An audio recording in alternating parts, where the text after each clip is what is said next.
বৃহস্পতিবার পবিত্র রাতে কেউ যদি এই দোয়াটি 100 বার পরে, কোনো দিন পৃথিবীর কোনো মানুষের কাছে তার হাত পাততে হবে না।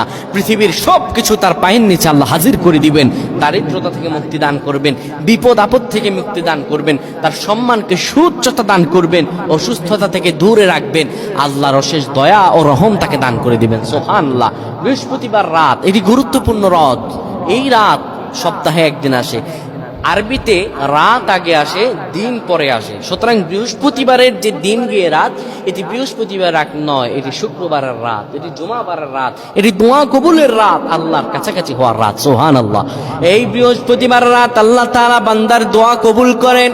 কেউ যদি বৃহস্পতিবার রাতে ঈশা নামাজের পরে পবিত্র হয়ে ইয়া হাইয়ু ইয়া হাইয়ু ইয়া হাইয়ু ইয়া রফিয়ু ইয়া রফিয়ু ইয়া রফিয়ু এই দোয়াগুলো পড়তে পারে 100 বার, আল্লাহ রাব্বুল আলামিন তার মর্যাদা বৃদ্ধি করে দিবেন।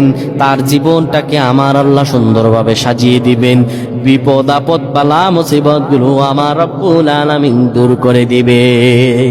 আল্লাহুম্মা আমিন বলেন।